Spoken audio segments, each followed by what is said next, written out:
Bismillahirrahmanirrahim. पहले तो I would like to welcome you and be very grateful to you for coming and taking out time for this very important press conference. The first thing is कि आप सबको हम सबको इस मुबारकबाद हो कि इस जो चीफ ऑफ डिफेंस फोर्सेस का हेडक्वार्टर है उसका जो सा है आगाज़ हो चुका है. And Y?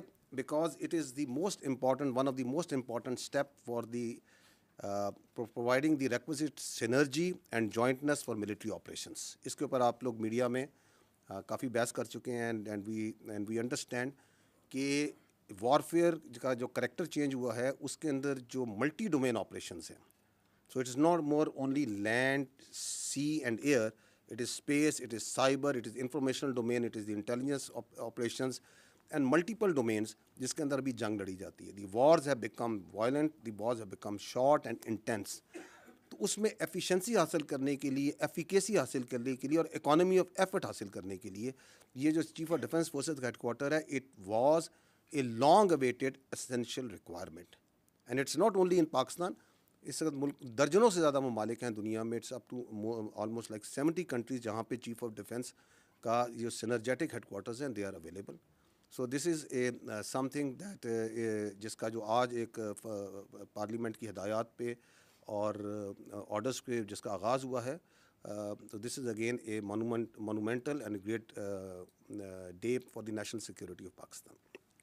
हाउएवर, जो बुनियादी मकसद आज बातचीत करने का है वो ये है कि we need to understand a creeping national security threat that is internal.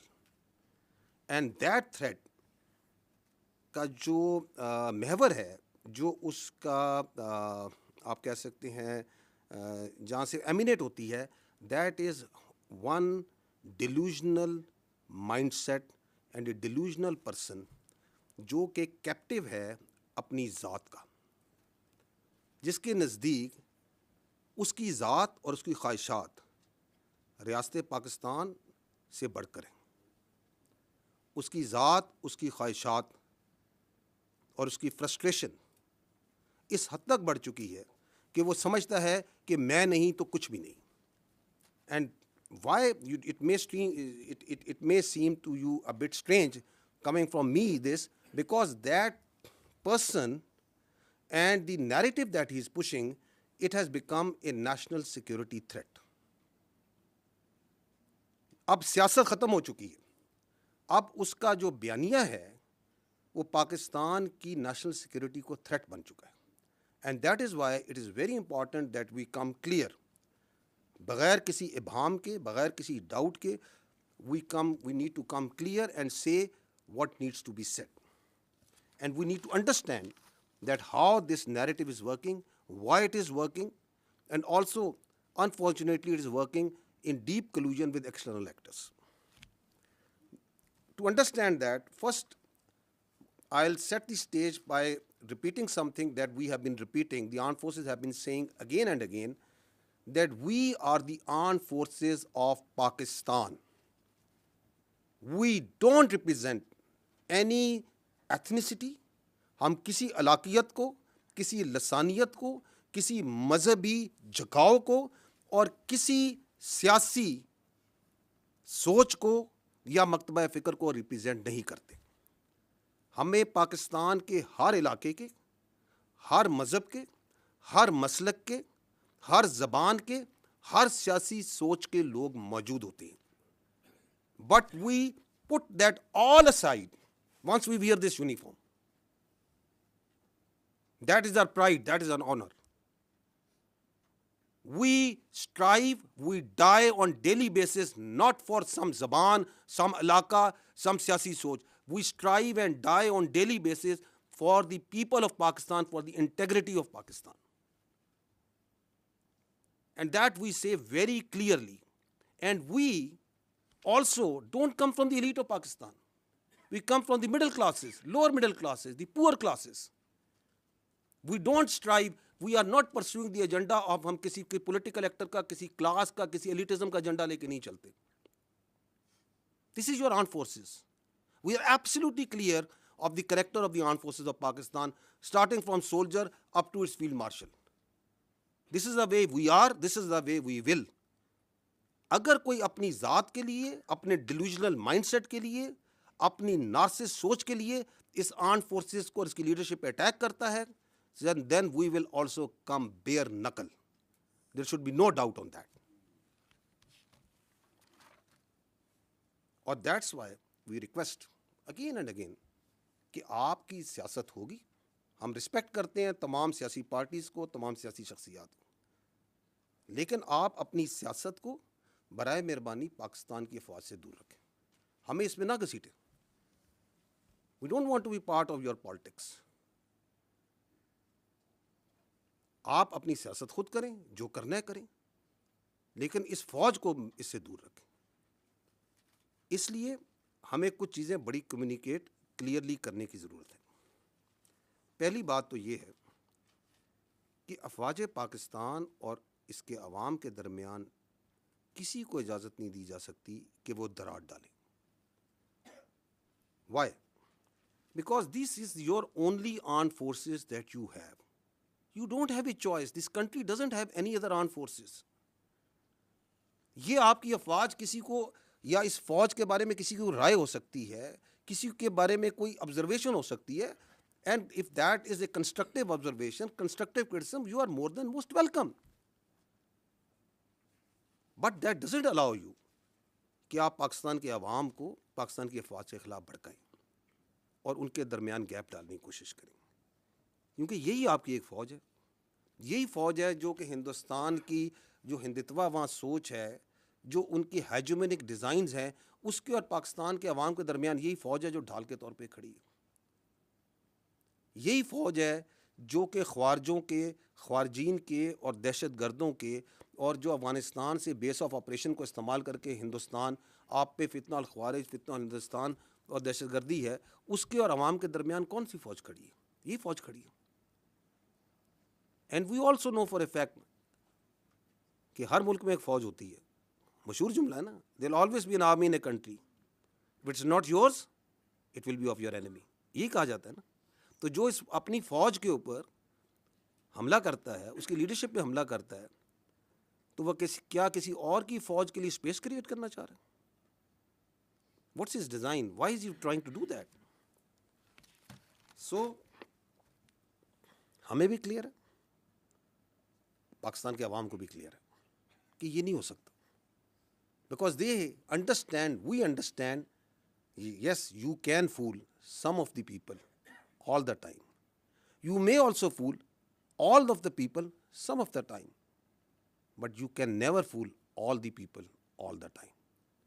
So that's where we stand now. इस शख्स से जब कोई मिलता है तो आइन, कानून और रूल्स को बालाए ताक रख के he plays the narrative against the state of Pakistan and especially the armed forces of Pakistan and its leadership. आप मुझे बताएं, ये कौन से आइन, कानून और रूल्स में इस बात की इजाज़त दी जा सकती है? कौन सी सियासत पाकिस्तान में इस बात की इजाज़त देती है कि you go and meet a convict और वहाँ से बयानिया आ रहा हो मुसलसल against its own country's armed forces? ये आइन की किस शिक में दर्ज है कि इस बात की इजाज़त है? You talk about the article 17 freedom of association, बड़ा क्लियर लिखा है कि फ्रीडम ऑफ एसोसिएशन की इजाज़त है, पॉलिटिकल एक्टिविटी की इजाज़त है, सब्जेक्ट टू रीजनेबल रिस्ट्रिक्शंस। कौन सी रीजनेबल रिस्ट्रिक्शन? कोई ऐसी चीज़ की इजाज़त नहीं जाएगी जो कि सिक्योरिटी और इंटेग्रिटी ऑफ स्टेट के खिलाफ होगी। लिखा हुआ या नहीं लिखा हुआ? आर्टिकल 19 कहता है कि फ्रीडम ऑफ एक्सप्रेशन की इजाज़त है, बिल्कुल है, लेकिन ऐसी फ्रीडम ऑफ एक्सप्रेशन की इजाज़त नहीं दी जा सकती जो कि सिक्योरिटी, इंटेग्रिटी और डिफेंस ऑफ पाकिस्तान के खिलाफ हो। लिखा हुआ या नहीं लिखा हुआ? तो ये कौन सा कानून है, कौन सा आइन है, कौन से रूल्स हैं जिसके तहत आप एक कन्विक्ट से मिलते हैं और वो पाकिस्तान की फ़ौज की, उसकी लीडरशिप के खिलाफ बयानियाँ बनाए? हमारी समझ से ये बालातर है। और किस फ़ौज के खिलाफ बयानियाँ बना रहा है और किस पैटर्न में बयानियाँ बना रहा है? कि पहले बयानियाँ बनाता है यहीं से बैठ के कि रिमिटेंसेस बंद कर दें पाकिस्तान की ताकि पाकिस्तान डिफ़ॉल्ट कर जाए। IMF को लेटर लिखें कि पाकिस्तान के साथ कोई मुआहदा ना करें ताकि पाकिस्तान डिफ़ॉल्ट कर जाए। सिविल डिसोबीडियंस करें, बिजली के बिल ना दें ताकि पाकिस्तान में इंतशार फैले। और फिर कहता है, ये भी आपने हाल ही में, मैं आपको अभी चंद दिनों की मिसाल, पिछले चंद दिनों पुरानी मिसाल देता हूँ। और फिर कहता है कि उस फौज की लीडरशिप को टारगेट करें, उस लीडरशिप को टारगेट करें जिसने आपको मार्का हक में बयान मरसूस में अपने से 8 गुना बड़ी इकॉनमी फौज के आगे खड़े होकर दिखाया, इज्जत दिलवाई, उसको टारगेट करें। Who would like that? Will anyone in Pakistan will have that agenda? That agenda can only come from someone sitting in Delhi, someone sitting and guiding that, जो चाहता है कि ये फौज खारजियों के खिलाफ, दहशतगर्दों के खिलाफ जो आपकी ढाल बनी हुई है, जो जाने दे रही है, जो कुर्बानियाँ दे रही है, वो ना करे। और तो कहीं से ये एजेंडा नहीं आ सकता, और तो कहीं से ये बयानिया नहीं आ सकता। I will shows you an clip, please bear some time to understand कि ये बयानिया बनाया कैसे जाता है। देखिएगा, यू विल सी हेयर, ये बयानिया चलता है, ये जो 2 मेन अकाउंट है, एक ये जो जमात का अकाउंट है और एक इंसाफ का, ये जो नार्सिस्ट है इसका अपना अकाउंट है। कहाँ से चलता है ये भी किसी को नहीं पता। इनकी पार्टी से पूछे, कहते हैं हमें नहीं पता कहाँ से चलता है, लेकिन पूरा ऑन करते हैं जो ये बयानिया चलता है। उसके बाद इस बयानिया को चलाते हैं इनका अपना अकाउंट्स, फिर चलाता है इंडिया का सोशल मीडिया, फिर उनका मीडिया, अफगानिस्तान का मीडिया और सोशल मीडिया। तो ये जिस तरीके से चलता है इसके पीछे बड़ी साइंस है, ये कोई ऐसे नहीं चल रहा।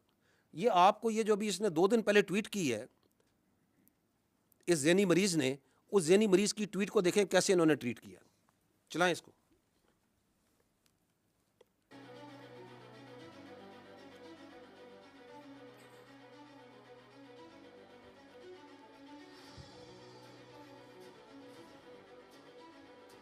ये आपकी ट्वीट हो रही है।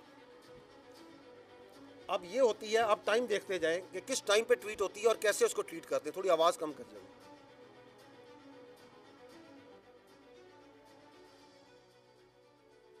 फिर ये उसके अकाउंट्स आते हैं बारी बारी, एक तरतीब और तवातर के साथ ये काम चलता है।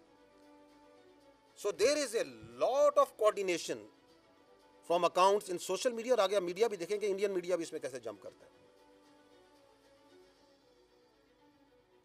उसके साथ साथ उनके रीजनल अकाउंट, कोई इधर का, कोई बाहर का, कोई यूके का, वो सारे शामिल हो जाते हैं।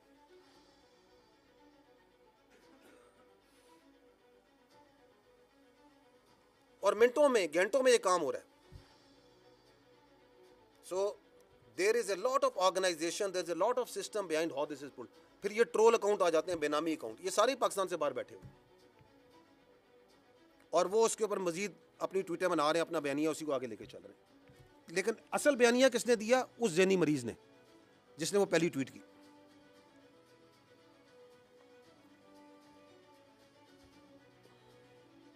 ये बाहर बैठे हुए हैं, ये डायस्पोरा में इनके बाहर से बैठ के कर रहे हैं।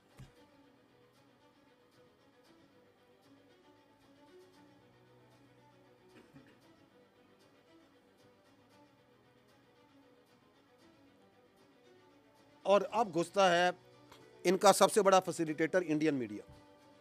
अब वो उठा रहा है उसको। ये उनके journalist, Republic TV, India today, NDTV, first post, सब आएंगे अभी उसी बयानियों को लेके। सिर्फ अपने डिजिटल में नहीं, अपने मीडिया में भी लेके आएंगे। ये इंडिया के पक्के रॉ के अकाउंट हैं जो चल रहे हैं। ये अब उस मीडिया को चला रहे हैं, उसी ट्वीट को चला रहे हैं, उसी बयानिया को चला रहे हैं। आपको पता है कि वो जो KPK का मिजाज है, जो ये खैबर पख्तूनख्वा का, जरा सुनिए क्या कह रही हैं मोहतरमा इंडियन टीवी पे बैठ के। चाहे तो एक दफा हल्ला बोल दें तो जेल क्या चीज है? जेल को खत्म करना क्या है? यानी KPK वाले हमला बोल दें जेल के ऊपर। सुने जरा, कहाँ बैठी है? इंडियन टीवी पे। इमरान खान को कुछ करने का, क्योंकि ये अगर समझते हैं कि इमरान खान को कत्ल करके ये बचेंगे नहीं, ये सारे के सारे, एक नहीं, ये सारे बाजमात और इनके खानदान भी नहीं बचेंगे। ये नॉन स्टॉप चला रहा है, नॉन स्टॉप चला रहा है रिपब्लिक टीवी, कौन सा टीवी आपने अभी मार्का हक में देखा था, ये पाकिस्तान का दोस्त है कोई? Who exactly is ordering the freezing of accounts of Imran Khan's family members? Take a look at what Alima Khan had to say earlier today. तंजीम का फैसला है,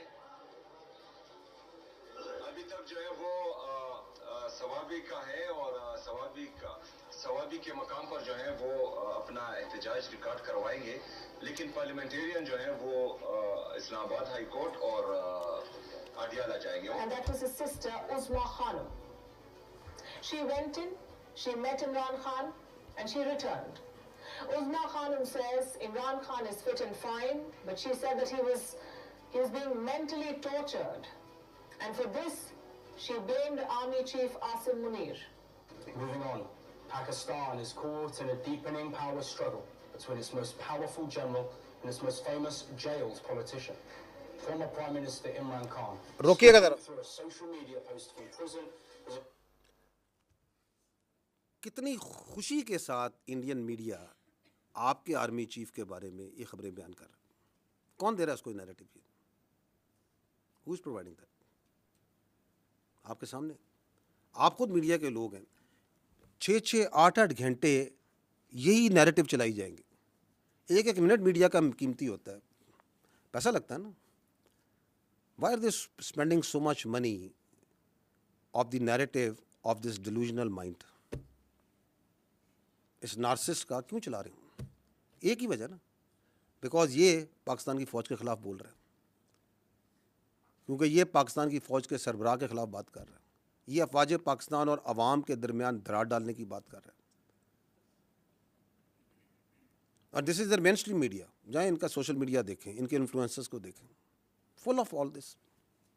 कहाँ से नैरेटिव चल रहा है, किधर से ट्वीट होती है और किस तरह उसको उठाता है, वो आपके सामने मैंने दिखा दी.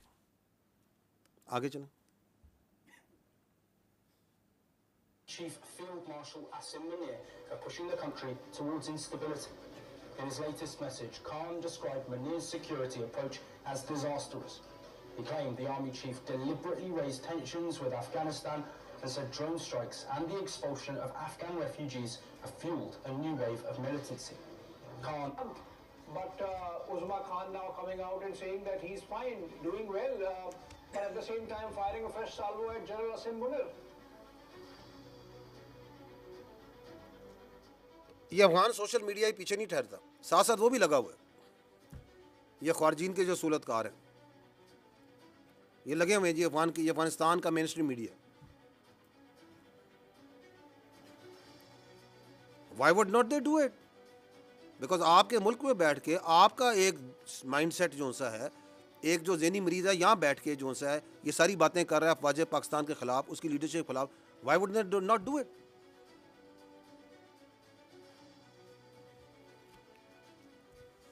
और टाइमिंग्स देखें, मिनटों में घंटों में साथ साथ चल रहा है. और फिर पिक करता है इंटरनेशनल मीडिया, ताकि वो भी अपना पीछे क्यों रहे. फिर उनके पीछे पड़ते हैं कि आप भी इस स्टोरी को उठाएं.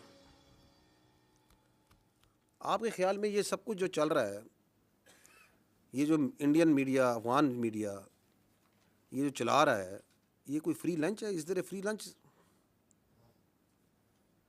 There is no free lunch.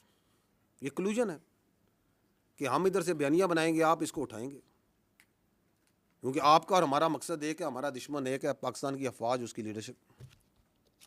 ये आपके सामने एक और मिसाल रखता हूँ, इससे भी इंटरेस्टिंग है. अगेन ये भी 2-3 दिन पुरानी है.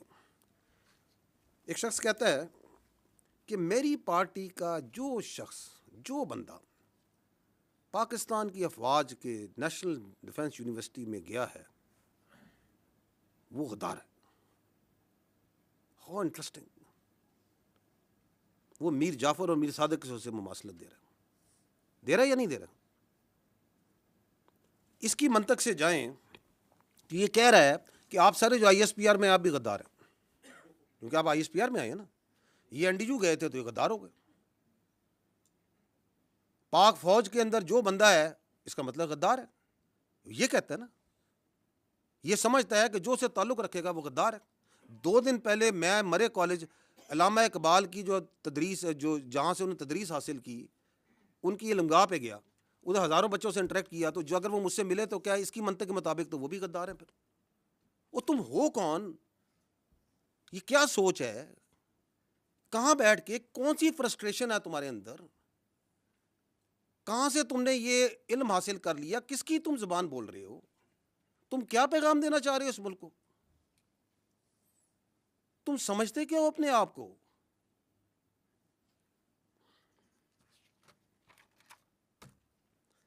क्यों ये कह रहे हैं? It's nothing new. ये अभी आप देख रहे हैं इसके असरात, इसकी फ्रस्ट्रेशन के। लेकिन ये ज़हनियत के जो वो कहते हैं ना सिम्टम्स होते हैं ना बीमारी के, ये जो ज़हनी मर्ज है इसकी बीमारी के सिम्टम्स आपने पहले भी देखे थे। 9 महीने नहीं देखा था आपने? इसी GHQ में जहाँ बैठे हैं इस पे इसने हमला नहीं कराया था? कराया था या नहीं कराया था? तो जो अपनी फ़ौज पे हमला करा सकता है, जो शहीदों की जो यादगारें हैं उनको आग लगवा सकता है, जो पाक फ़ज़ाइया का 1965 की जो निशानी है, जिसने दांत खट्टे किए थे हिंदुस्तान की फ़ज़ाइया के, उस निशानी को आग लगवा सकता है, जो पाकिस्तान की जो फ़ख्र है, जो चागी का हमारी निशानी है, उसको आग लगवा सकता है, तो उसे गद्दार कहने में क्या प्रॉब्लम है? There is absolutely no problem. क्योंकि आप अगर देखें, एक और सिम्टम मैं बताता हूँ आपको, आप फॉलो करें इसके मीडिया में जो इसकी ट्वीट्स आती हैं, इसको देखें ये कितना इम्प्रेस है। जो एक नॉन गद्दार है इस मुल्क का, शेख मुजीबुर रहमान, उसकी अफकार से कितना मुतासिर है, बार बार उसको कोट करता है, उसकी मिसालें देता है। उसको क्या प्रॉब्लम है कि वो ये कहे कि जो फ़ौज के साथ बैठ के कोई वर्कशॉप में बैठेगा वो गद्दार है? He has absolutely no problem because that is what he believes. क्योंकि वो ये समझता है कि उसको सारा इल्म है, उसके अलावा सब गलत है, और जो वो कह रहा है सब ठीक है। और अगर आप उसके लिए काम करें, उसके साथ चलें, तो आप भी ठीक है। जिसकी सियासत की डेफिनेशन ये है कि अगर मैं इक़्तिदार में हूँ तो जमहूरियत है, अगर मैं इक़्तिदार में नहीं हूँ तो अमरीयत है। That's his definition of politics which he understands. लेकिन again I will again repeat that you can fool some of the people all the time, all of the people some of the time, but you cannot fool all the people all the time. तो आपकी ये सियासी सोबदाबाजी है, इसका काम, इसका वक्त अभी ख़त्म हो चुका है। एक और जो ये शख्स है, इसके बयानिए की एक और कार्रवाई आपको भी दिखाते हैं, और वो है his obsession of his media in social media with army.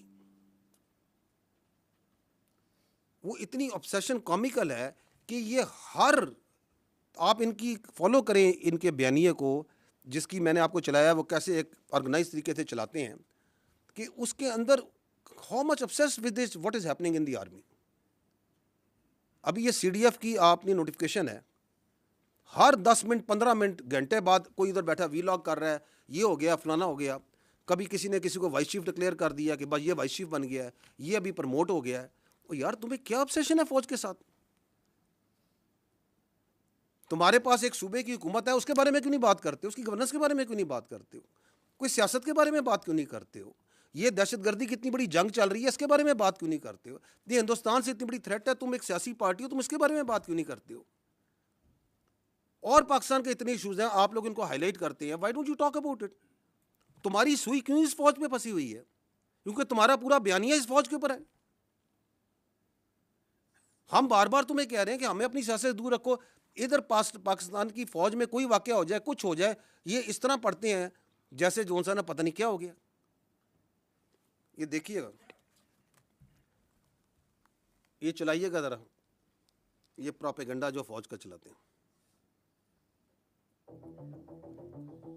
ये चंद पिछले दिनों का दिखा रहे हैं कि ये फौज के बारे में प्रोपेगेंडा कैसे चल रहा है। Vice chief of army staff Pakistan फौज में बन गया है। कौन से अकाउंट्स हैं? ये वही अकाउंट्स हैं जो आपको पहले दिखा रहे हैं।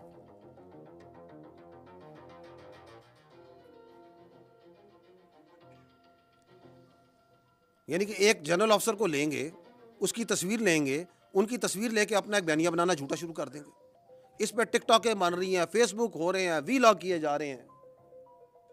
अब ये सीडीएफ की नोटिफिकेशन के ऊपर तो एक सैलाब था झूठ का और प्रोपेगेंडे का जो इन्होंने शुरू किया हुआ है। ये आज़ादी इज़हार राय है, दिस इज पॉलिटिकल एसोसिएशन और फ्रीडम ऑफ पॉलिटिक्स है। ये क्या है? ये कौन सी सियासत है? पाकिस्तान उस नोटिफिकेशन के बारे में बात कर रहा है। अखबार आप उस नोटिफिकेशन के बारे में खबरें छपवा रहे हैं। टीवी के ऊपर आप चीजों को नॉर्मलाइज करने की उस नोटिफिकेशन की बात कर रहे हैं। आपका वजीर दिफा उसके ऊपर स्टेटमेंट दे रहा है। आपका दूसरा वजीर राणा सनाउल्लाह आगे चलें। 13 तारीख से लेकर अब तक बात कर रहा है। वो लीडिंग रोल में आ जाता है। एक ऑर्डिनेशन कैसे हुई, कोई किसी का नोटिफिकेशन नहीं है, किसी के सर पर जूनी दी गई, लेकिन साथ-साथ कॉन्स्टिट्यूशन आगे चलें, तोड़ा गया है, तो ये क्या बात है? देखते ही जाइएगा ये कैसे चलाते हैं। आप मोटरसाइकिल नहीं चला, माशाल्लाह वर्दी पहन के पूरी फौज भाई जी आधा कर और ये साहब इधर इस्लामाबाद में बैठ के जो सा जो दिल में आ रहा है बोली जा रहे हैं। और अब उसी चीज को इंडियन इन्फ्लुएंसर इंडियन मीडिया पे कर रहे हैं।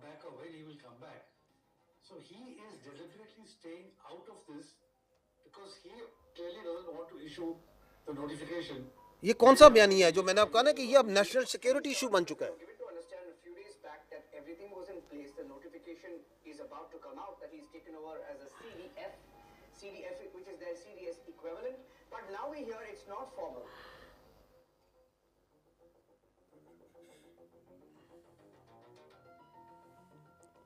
साथ साथ बराबर में एक रिटायरमेंट का, एक्सटेंशन का। ओ यार प्लीज ग्रो अप, कोई असल इश्यूज पे बात करें, कोई चीजों को बात करें जो लोगों को मैटर करती है। झूठ ले लेके फौज की एक खबर को लेके ये अफसर उधर चला गया, ये इधर आ गया, वो इधर प्रमोट हो गया, इसने इधर प्रमोट कर दिया। आगे चलें, I don't want to see his face. आगे चलें, निकलें आगे इनसे।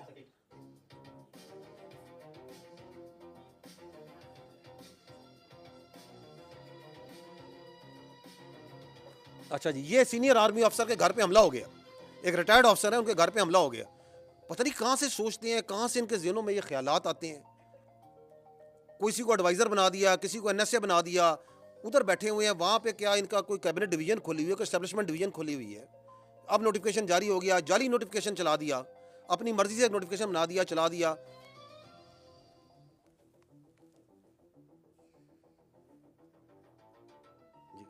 किसी का दिल चाह तो किसी को एडवाइजर बना दिया।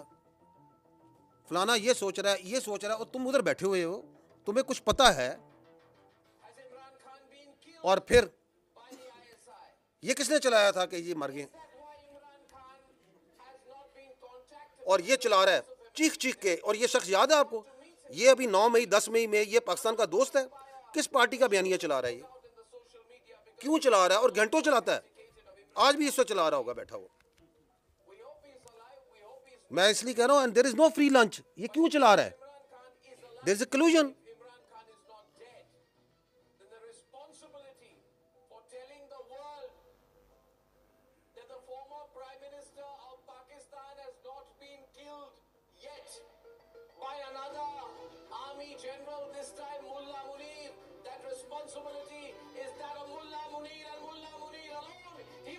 ये किसके अल्फाज बोल रहा है, किसके अल्फाज हैं ये बताएं मुझे, किसके अल्फाज ये बोल रहा है मुझे बताएं। किस पार्टी के अल्फाज बोल रहा है, किस डिल्यूजन, किस नार्सिस, किस ज़हनी मरीज के अल्फाज बोल रहा है, और तवातर से बोल रहा है, क्योंकि उनको सर्व कर रहा है, उनको इसका फायदा है। ये कौन सी सियासत है कि जी ये हमारा आईनी हक है, हमारा कानूनी हक है कि हमें मिलवाया जाए, हम ये सोचा कि ये बातचीत जो है पूरी दुनिया तक पहुंचाएं और तवातर से पहुंचाएं।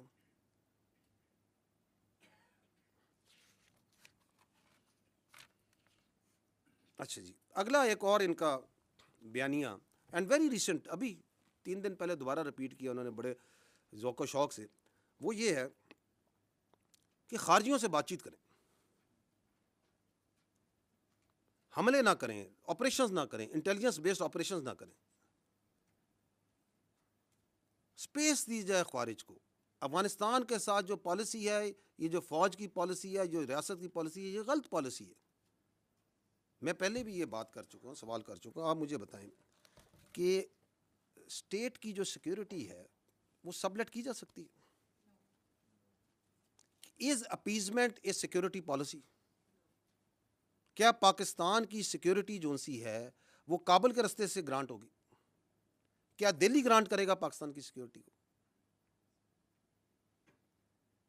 क्या 6 और 7 मई को अगर इनकी मंतक पे चलें, इस ज़हनी मरीज की मंतक पे चलें, तो ये ज़हनी मरीज की मंतक के मुताबिक तो 6 और 7 मई को रात को जब हिंदुस्तान ने हमला किया, आपकी मसाजिद पे आपके बच्चों को शहीद किया, आपके मदारिस पे हमला किया, आपकी ख़वातीन को शहीद किया, तो ये ज़हनी मरीज़ होता तो ये तो कशकोल लेके बातचीत के लिए चल पड़ता कि बातचीत करते हैं, मसले को हल करते हैं। करता या ना करता अगर इसका बस चलता? क्योंकि वो आपके कैडेट कॉलेज वाना पे हमला करते हैं, आपके बच्चों को शहीद करने की कोशिश करते हैं, आपके बच्चे हैं, पाकिस्तान के बच्चे हैं, कबाइल के बच्चे हैं, करते हैं या नहीं करते? ये कहता है बातचीत करें, ऑपरेशन ना करें। ये कौन सी मंतिक है, कौन सी लॉजिक है? और ये जो बातचीत है, इसका बुखार तो इनको बहुत पहले से था ना। कौन कहता था कि पीटीआई का वो क्या कहते हैं दफ्तर खोलना है, इसका खारिज का पेशावर में दफ्तर खोलना है? ये तो कहते थे दफ्तर खोलना है, साफी साहब बैठे दफ्तर खुलवाना चाहते थे। कौन कहता था? जो आज भी कह रहा है कि आप ना करें। ना सिर्फ कह रहा है ना करें, बल्कि लोगों को उभारता है कि ऑपरेशन के खिलाफ खड़े हो, बातचीत करो, हंगामे करो। जबकि हमें और आपको ये पता है, रोज़े रोशन से दुनिया को पता है कि security is only guaranteed by standing tall against the evil, the aggressor. There is no other way. भीख से सिक्योरिटी नहीं मिलती। अगर मिलती, अगर अपीजमेंट से मिलती, तो आज लीबिया का ये हाल ना होता, आज गाजा का ये हाल ना होता। और हमें यह भी पता है कि इस रियासत के अलावा ना हमारी कोई पहचान है, ना हमारी कोई औकात है। कोई औकात नहीं हमारी, ना हमारी कोई सियासत है। इसीलिए तो हम, हमारे बच्चे, हमारे सिपाही, हमारे अफसर हर रोज इस रियासत के लिए जान देने को तैयार हैं, क्योंकि वी आर एब्सोल्युटली क्लियर। इसी तरह हमें यह भी क्लियर है कि इसकी सियासत और इसकी ज़ात की हमारे की किसी सूरत भी इस रियासत से बढ़कर नहीं हो सकती, किसी की ज़ात भी।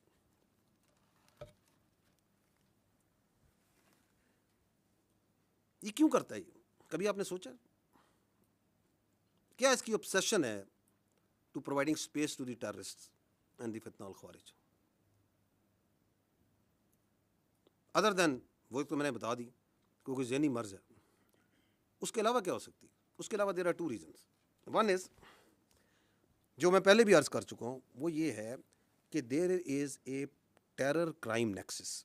वहाँ पे हज़ारों का, करोड़ों का, अरबों का एक क्राइम का एक इलीगल स्पेक्ट्रम है। जो लोग उसके अंदर इन्वेस्टिगेटिव जर्नलिस्ट करते हैं, जानते हैं, उस इलाके के हैं, वो कई चीज़ों की निशानदेही कर सकते हैं। वो मंशियात में भी है, वो नॉन कस्टम पेड गाड़ियों में भी है, वो किडनैपिंग फॉर रैंसम में भी है, वो एक्सटॉर्शन में भी है, वो वहाँ पे जो माइनिंग के लाइसेंस दिए जाते हैं उनके अंदर भी है, और बेतहाशा चीज़ों में। उसके ऊपर से सियासी सरपरस्ती है, और उसका तहफ़्फ़ुज़ प्रोवाइड करते हैं ये टेररिस्ट, तहफ़्फ़ुज़ प्रोवाइड करते हैं। They are their protection force for that crime. आप स्मगलिंग करते हैं, उस स्मगलिंग के अगेंस्ट अगर लॉ इन्फोर्समेंट का एफसी, फौज, क्योंकि हमें इसलिए हम इसलिए एक्ट करते हैं क्योंकि उसी स्मगलिंग के अंदर आपके एक्सप्लोसिव आ रहे हैं, उन्हीं के अंदर आपके ख्वारिज आ रहे हैं, दहशतगर्द आ रहे हैं। तो उस एफसी के, उस फौज को, लॉ इन्फोर्समेंट के खिलाफ जो सा ये खारजी एक्ट करते हैं। जो खड़ा होगा उस terror, political terror crime nexus के, उसके ऊपर ये ख्वारिज से हमला करा देंगे, चाहे वो ज़िला इंतज़ामिया का होगा, चाहे वो पुलिस है, चाहे वो फौज है, चाहे वो एफसी है। तो एक तो ये रीज़न है, बिकॉज देयर इज़ ए बहुत ह्यूज इकोनॉमिक इंटरेस्ट है, and there is a political reason also जो ये इतनी स्पेस देता है उनको। वो ये है कि the only story that comes out of then Khyber Pakhtunkhwa is of security. ताकि पूरा बयानिया जो है सिक्योरिटी पे, जिसको बड़ी कमाल कामयाबी से ये दहशत गर्दी है, इसके पीछे वर्दी है, मैं डाल दिया जाए कि जी बॉर्डर पे तो फौज खड़ी है ना, कि जी ये देखें इतने साल से ऑपरेशन हो रहे हैं, ये नहीं करने देते, ये ख्वारिज के साथ ये मिले हुए हैं, क्योंकि बयानिया बनाने के तो ये माहिर हैं। बयानिया तो ऐसा ज़बरदस्त बनाते हैं कि मैं बताऊं कि जॉयबल्स भी जो है वो दाद देता होगा कि ये तो मेरा भी उस्ताद निकला, ताकि वहाँ पे कोई ये बात ना करे कि तुम ये जो 12-13 साल से वहाँ हुकूमत कर रहे हो तो तुम्हारी गवर्नेंस कहाँ पे है, where is the education, where is the health, where is the corruption, where is the law and order, ताकि वहाँ पे एक ही बयानिया चले और उसके पीछे लोगों को बेवकूफ़ बनाते जाए। तो ये 3 वजूहात हैं of his obsession with this terrorist. इसके अलावा भी हो सकती है, आप सोचिएगा और भी मिल जाएंगे। तो that is Y in the end I would like to say that having understood this, like ये हमें तो रोज़े रोशन की तरह आया है ये क्या हो रहा है और क्यों हो रहा है और क्यों करवाया जा रहा है। We need to tell you that Pakistan में झूठ और फरेब का ये कारोबार मज़ीद नहीं चलेगा, इसकी इजाज़त नहीं दी जा सकती, इस बात की इजाज़त नहीं दी जा सकती कि इस बयानियों को चलाया जाए और इसकी सहूलत कारी की जाए। This can not be allowed. And अगर कोई समझता है कि उसकी ज़ात, उसकी सियासत इस मुल्क की तहफ़्फ़ुज़ से, इस रियासत से, इसके अवाम की जानो माल और इज़्ज़त से बड़ी है, तो वो गलत समझता है। क्योंकि पाकिस्तान की फ़ौज खड़ी है और खड़ी रहेगी। We are not going anywhere. हमने इस रियासत के तहफ़्फ़ुज़ की कसम खाई है। Whatever he may do and those who are in collusion with him too, we are standing, we'll keep on standing, we are not going anywhere, क्योंकि हम हक पर हैं और हक पर ही रहेंगे। Thank you very much. We can have your questions now. अच्छा सर, ये कुछ दिन पहले की बात है कि जो चीफ मिनिस्टर खैबर पख्तूनख्वा उन्होंने एक इल्ज़ाम आयद किया और वो भी ऐसी बात की कि जो कि यानी जहन तस्लीम नहीं करता था कि सिक्योरिटी फोर्सेस के हमारे जवान अपनी जानें कुर्बान कर रहे हैं मुल्क के लिए। कहते हैं मसाजिद के अंदर कुत्ते बांधते हैं, और जब हम उनको कहते हैं तो वो आगे से कहते हैं जी कि हम आप में और कुत्तों में कोई तफरीक नहीं करते। और इसके ऊपर ना उन्होंने माजरत की और ना आपकी जानिब से कोई इस मुतल्लिक जो है कोई रद्द-ए-अमल आया कि इतना यानी गलीज़ किस्म का इल्ज़ाम लगाना विदाउट एनी एविडेंस कि वो कौन सी मसाजिद हैं, वो कौन सा इलाका है, कब का ये वाक़या है, कितने वाक़यात हैं। उन्होंने मसाजिद का जिक्र किया और उन्होंने कहा कि कुत्ते बांधते हैं। तो ये कोई उनसे सवाल पूछने वाला नहीं है और वो यहाँ पर आकर इश्क़ इमरान में अडयाला के बाहर धरने भी देते हैं और इस किस्म के इल्ज़ामात भी आयद करते हैं और पंजाब के अंदर घूम रहे हैं और मोस्टली उनका वक्त भी यहीं पर गुजर रहा है। अपने सूबे के अंदर तो वो जो है वक्त भी नहीं दे रहे। जिस दिन कैडेट कॉलेज वाना का ऑपरेशन हो रहा था उस दिन वो मीडिया लीग के जो है इफ्तिताह कर रहे थे, क्रिकेट खेल रहे थे। ये संजीदगी का उनका लेवल है। तो इल्ज़ामात आपके ऊपर बड़े वो संगीन किस्म के लगा रही हैं और मोस्टली वो आपको टारगेट करते हैं जो आपने प्रेस कॉन्फ्रेंस की थी पेशावर के अंदर। Thank you. देखिए बात ये, मैं आपसे यही तो अर्ज़ कर रहा हूँ कि ये जो पूरा बयानिया, मैंने कहा they have a comical obsession with army. सुबह उठते हैं शाम तक वो जो अंदर बैठा हुआ है ज़हनी मरीज़ से लेके बाकी जितने हैं वो फ़ौज के बारे में बात करते हैं। They will not talk about the real issues because that is their whole politics. और उनको इस चीज़ में कोई परेशानी नहीं है कि सच बोल रहे हैं झूठ बोल रहे हैं। That's not important to them. आपके सामने मैंने कितनी मिसालें दे दी। उन्होंने उनके कागज़ों में तो vice chief of army staff लग चुका था, अभी पूछे ना क्यों नहीं लगा। उनके ख्याल में तो एक NSA भी लग चुका था, उनके ख्याल में तो CDF की अपॉइंटमेंट लेटर भी नहीं होना था। वो तो बड़े वसूख से बताते थे ना। तो उनको तो एक मेंटल, एक वो कहते हैं ना, एक इकोसिस्टम में रखा जा रहा है जहाँ पे उनकी पूरी सियासत जो सी है वो फ़ौज के इर्द गिर्द घूमती है। फ़ौज के बारे में बात करो, फ़ौज के बारे में इल्ज़ामात लगाओ, फ़ौज के ऊपर हर चीज़ डालो, बिकॉज अपनी गवर्नेंस की तरफ कोई बात ना करे। मैंने आपको कहा ना कि one of the reason is, but this is one of the reason, ताकि मैं अपनी लूटमार जारी रखूं, मैं अपनी करप्शन जारी रखूं, मैं अपने रिश्तेदारों को, अपने भाइयों को और इस पॉलिटिकल टेरर क्राइम नेक्सस को चलाता रहूं। इस पर तवज्जो नहीं लानी। तो इन सब को जो सा है, ये समझते हैं कि पाकिस्तान के अवाम नाइव है ना, ये समझते हैं कि हम इनको बेवकूफ़ बना सकते हैं। तो मैं 3 बार ये बोला, मैं दोबारा बोल देता हूँ, ऐसे नहीं होगा, क्योंकि पाकिस्तान के अवाम बहुत बाशऊर है मेरे भाई। इन्होंने तो पाकिस्तान के अवाम को यही बताया था कि मुल्क डिफ़ॉल्ट कर जाएगा, कर गया। ये अवाम ने की मेहनत से हुआ ना। इन्होंने तो ये भी बताया था कि ये फ़ौज जो सी है ये लड़ नहीं सकती, ये तो सिर्फ सियासत करती है। तो फ़ौज लड़ी या नहीं लड़ी?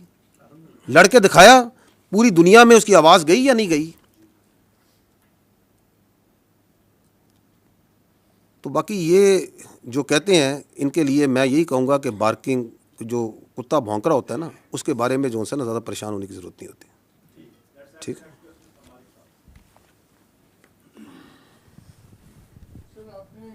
क्लियरली जो बात बताई है वो आपने कहा कि फ़ौज पे रोज़े की तरह रोशन की तरह आया है, तो ये आर्मी इज़ कन्विंस्ड कि इमरान खान और पीटीआई ये एंटी स्टेट हैं। तो क्या फ़ौज अब गवर्नमेंट से, सिविलियन गवर्नमेंट से पार्टी बैन के बारे में भी डिमांड करेगी? बिकॉज आर्मी का आपने पर्सपेक्टिव दिया है, इससे मुझे क्लियर नहीं है कि ये पर्सपेक्टिव प्योरली आर्मी का आप बता रहे हैं कि इसमें सिविलियन गवर्नमेंट का भी यही पर्सपेक्टिव है। और अगर आप इतने कन्विंस्ड हैं कि एंटी स्टेट है, पूरा एक नैरेटिव है, सब कुछ है, तो क्या फिर अब आप इसका बैन भी गवर्नमेंट को कहेंगे कि बैन करे पार्टी को? जी ठीक। देखिए, फ़ौज रियासत का एक इदारा है। हमारा काम ये है कि हमने अपना पर्सपेक्टिव देना। You have used the very right word कि we give our perspective on the security issues.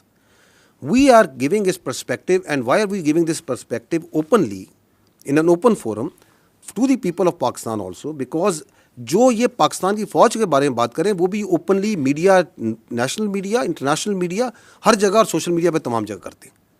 So we are giving our perspective because they are giving a perspective on the army. And once they give this poisonous, this sort of fictitious and ये vested किस्म का ये perspective देते हैं फ़ौज के बारे में और पाकिस्तान के बच्चों के ज़हनों में डालते हैं, तो ये पहली बात तो ये है कि it is our duty and my personal duty as the spokesperson of the armed forces to come and give you what we know and what we feel about it. जो स्टेट होती है, जो रियासत है, वो हमसे बरतर है, वो ऑल वाइज होती है। It is their decision what do they do and why they do it and how will they do it. So you need to ask this question to them, और वो आपको बहुत अच्छा जवाब दे देंगे, क्योंकि वो पूरे पाकिस्तान को लेके चलते हैं। We are not politicians. इसीलिए पाकिस्तान के आइन और कानून के मुताबिक भी सियासत जो सी है, उनको, सियासतदानों को, पॉलिटिकल पार्टीज़ को ये हक दिया गया है कि वो आते हैं, इलेक्शन लड़ते हैं, पार्लियामान बनाते हैं, पार्लियामान से हुकूमत बनती है। So we will give our perspective.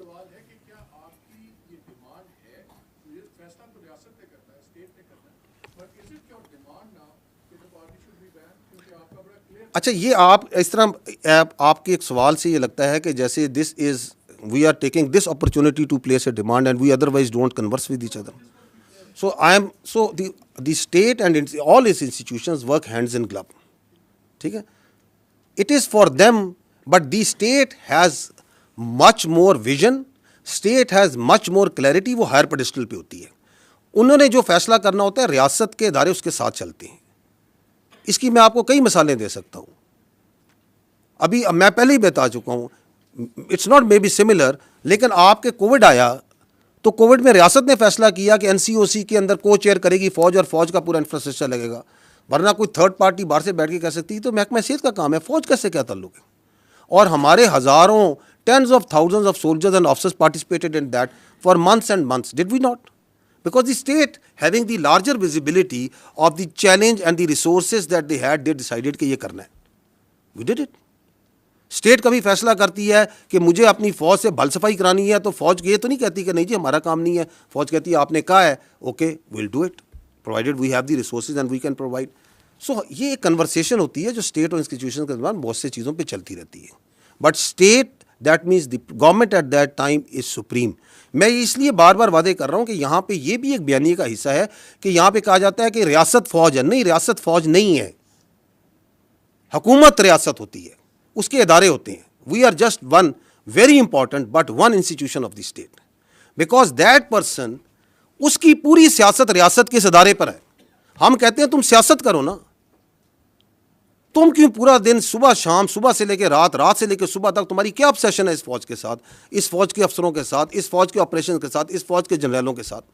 Grow up, because तुमने परफॉर्मेंस पे नहीं सियासत करनी, तुमने गवर्नेंस पे सियासत नहीं करनी, तुमने एक्चुअल इश्यूज पे सियासत नहीं करनी, तुमने नफरत पे, मिस इन्फॉर्मेशन पे, डिस इन्फॉर्मेशन पे सियासत करनी है। आपके सामने है ना कि अभी आपके 3 दिन पहले एक मुलाकात होती है, उस मुलाकात का जितना पिरमाइस बनाया जा रहा था वो बनाया जा रहा था ह्यूमन राइट्स पे, वो बनाया जा रहा था बीमारी पे, वो पता नहीं किस किस चीज़ पे बनाया जा रहा था। बाहर आती है कोई बीमारी की, कोई वो सारी बातचीत जो सी है वो आपकी फ़ौज के शान में कसीदा लिख के आ जाता है। तो ये कौन सी मुलाकातें हैं, ये कौन सा आइन, कौन सा कानून, कौन सा रूल इस मुलाकात को तहफ़्फ़ुज़ कर सकता है, इसको जस्टिफाई कर सकता है? So we have all the right to communicate with the people of Pakistan very clearly that this is what it is. This is anti-state. This is because आपके पास एक ही फौज है मेरे भाई। अगर आप अपनी फौज के ऊपर तवातर से हर रोज बच्चों पर, और आप ये कहेंगे जो फौज से मिलेगा वो गद्दार है, जो फौज के साथ इंटरेक्ट करेगा वो गद्दार है, तो आप कहना क्या चाह रहे हैं, आप करना क्या चाह रहे हैं, आप किस डिल्यूजन में रह रहे हैं, आप किसका बयानिया चला रहे हैं? और आपका बयानिया जो सा है उसको आगे कौन चला रहा है वो भी सबको नजर आ रहा है। तो इसलिए जब मैं कहता हूं मैं रोज़े रोशन की तरह यहाँ हूं, हमारी फौज पाकिस्तान पूरी तरह रोज़े रोशन हमें यहाँ है, and we are standing against it Malik साहब। हम कहीं नहीं जा रहे, क्योंकि पाकिस्तान की फौज जब तक पाकिस्तान है और पाकिस्तान ताबद रहेगा, पाकिस्तान की फौज रहेगी। It's not we as individual, it is this collective entity. We will remain and we will keep on standing against all this sort of comical nonsense which is coming from such sick minds.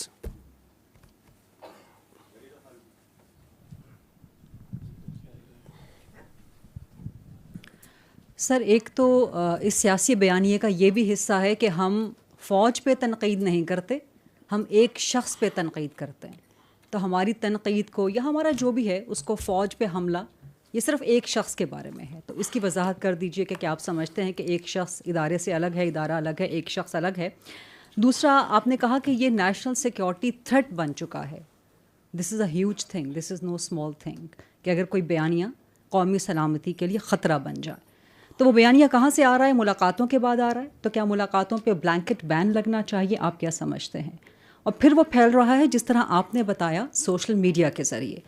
तो जो फैला रहे हैं, क्या उन पर पाबंदी लगनी चाहिए? क्या PTI का, इमरान खान का, दीगर के सोशल मीडिया अकाउंट्स बंद होने चाहिए? और गवर्नर राज के भी बारे में ज़रा कुछ बता दीजिएगा। आपने 4 सवाल कर दिए at the cost of many of your colleagues. अच्छा, तो let me you allow me some time also to give you answer. जो आपके दूसरा और तीसरा सवाल है जिसमें आप कहते हैं कि मुलाकातों पे बयान पाबंदी लगनी चाहिए, और आपने क्या कहा कि इसको जो है सोशल मीडिया बैन कर देना चाहिए, और आपने कहा कि पाबंदी लग जानी चाहिए, जो भी हो। मैं दोबारा, I think this is very much similar to जो मालिक भाई ने सवाल किया था। देखिए, it is not for the army to decide, this is again part of the narrative. ये फौज यहाँ बंद कमरों में फैसला करती है और कहती है ये कर देंगे।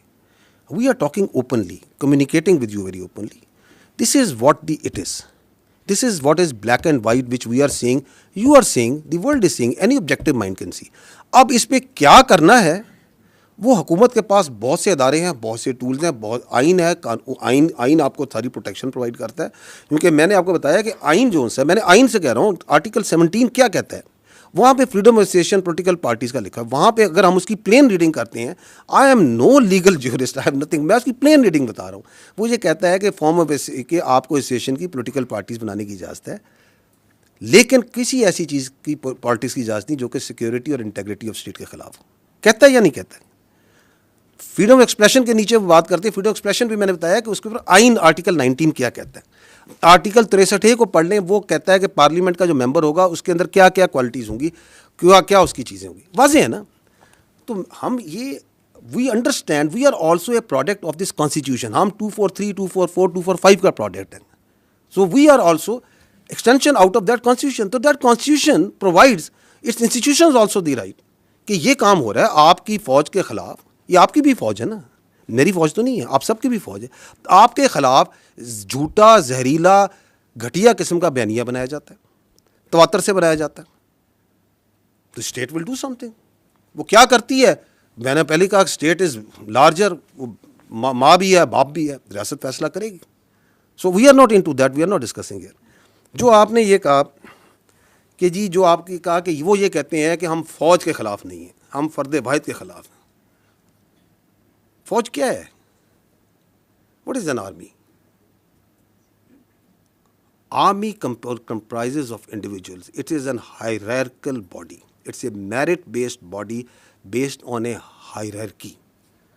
ये hereditary नहीं है कि बाप के बाद बेटा, बेटे के बाद बाप. ये एक merit-based system से चलती है. और उस merit-based system में जो हमारा discipline है, हमारी जो internal accountability है, हमारी जो culture है, उसने इसकी strength है. So it can not happen कि ये जो नैरेटिव आपको चलाते हैं. हमारा जो चीफ ऑफ आर्मी स्टाफ होते हैं, हमारे जो कमांडर्स होते हैं, उनके इशारों पे, उनके हुक्म के ऊपर आपका बच्चा, अपना सोल्जर अपनी जान देता है या नहीं देता? मुझे बताएं, देता है या नहीं देता? ये आपके सामने मार्का हक की पूरी जंग है. इसका आर्किटेक्ट कौन था? इसको किसने लड़वाया? फील्ड मार्शल सैयद आसिम मुनीर ने लड़ाया ना. लड़वाया या नहीं लड़ाया? पाकिस्तान नहीं कहता, दुनिया कहती है. तो आप ये कहते हैं कि जो हिंदुस्तान के आगे आंखें डाल के खड़ा है, जो ख्वारिज के आगे, किसने पहली बार मुझे बताएं, इस फौज में मेरी भी 30 साल ज़्यादा नौकरी हो गई है, जो क्लैरिटी आज फौज के आर्मी चीफ ने, फील्ड मार्शल ने इन ख्वारिज के खिलाफ दी है, वो आज तक किसी ने दी है? कि इनका दायरा इस्लाम से खारिज हैं, ये किसने बताया? Who was the one? कि इनका दीन इस्लाम से कोई ताल्लुक नहीं है. This is the perverted interpretation of Islam. Who is standing against them? किसने ये कंफ्यूजन दूर की? You attack that person, you belittle and you try to ridicule and you try to make stories about the head of the armed forces, who is now the chief of defense forces, and you think that you can get away with such sort of lines? You cannot. We are one entity. ये पता नहीं लोगों के जहन में कौन सी बीमारी या सोच ये डालना चाहते हैं कि ये पाकिस्तान की फौज और पाकिस्तान के अवाम के दरमियान दरार डाल सकेंगे. डाल ही नहीं सकते. 6.25 लाख की ये फौज है. मैं अभी फौज की बात कर लेता हूँ, आप इसमें एयरफोर्स नेवी शामिल कर लें. ये कहाँ से आते हैं इस फौज के अफसर, इस नेवी की, एयरफोर्स के अफसर? ये कोई एलीट क्लास से आते हैं? मेरी बहन, ये मिडिल क्लास और लोअर मिडिल क्लास से आते हैं. कोई क्लर्क का बच्चा है, कोई किसी आपके फील्ड मार्शल एक स्कूल टीचर के बच्चे हैं, कोई किसी शहीद का बच्चा है, कोई किसी फौजी अफसर का बच्चा है, कोई किसी दुकानदार का बच्चा है, किसी के वालिद साहब यहाँ पे सुजुकी लोडर चलाते होंगे. यहाँ से आते हैं ये बच्चे, पूरे पाकिस्तान से आते हैं. हम इस अवाम से आते हैं. आप हमारे और आपके दरमियान ये अपनी सियासत से फ़र्क डाल सकता है? कभी भी नहीं डाल सकता. It is not in the DNA and genetics of this army. इसका बाप भी नहीं डाल सकता. ये कुछ भी कर ले. और आपके ख्याल में ये जो हमारा सोल्जर है और हमारा अफसर है, इसका रिश्ता कोई क्लर्क और बाबू का रिश्ता होता है? ये ऐसे होता है, ऐसे. What is the business of any army in the world? जान देना और जान लेना. This is our main business. इसमें अफसर और जवान ऐसे होते हैं, हमने एक जनाजे इकट्ठे उठाने होते हैं, हमने जाने देनी होती है और लेनी भी इकट्ठी होती हैं. ये उसमें दरार डालने का सोच रहे हैं. और उसके अंदर ये मजे का खेज बात कि मैं तो ये इसके बारे में बात कर रहा हूं, उसके बारे में बात कर रहा हूं. बात कौन? तुम होते कौन है ये बात करने वाले? भेजो अपनी औलाद को इस फौज में. उनको तो तुमने बाहर रखा हुआ है, भेजो इस फौज में और खड़ा करो ख्वारिज के आगे, खड़ा करो हिंदुस्तान के आगे, जिनकी तुम सहूलतकारी कर रहे हो. That is why we say you can fool some of the people all the time, all of the people some of the time, but not all the people all the time. ये वक्त ख़त्म हो गया अभी.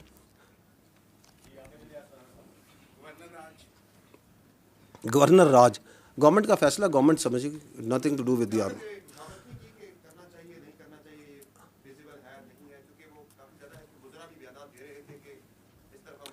देखिए, मैं आपसे ये अर्ज़ कर रहा हूँ कि हमारा काम है अपना पर्सपेक्टिव देना.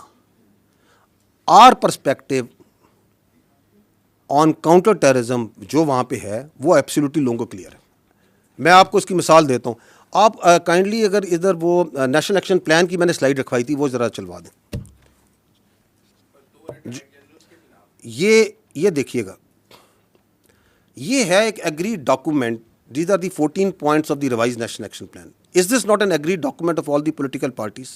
ये है ना कि दहशतगर्दी से अगर आपने छुटकारा हासिल करना है तो आपने ये 14 काम करने.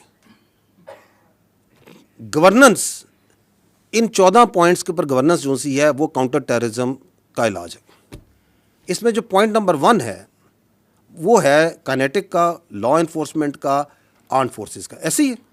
उसके ऊपर जो से हम पहले भी देते आ रहे हैं, and we can give you an update now also.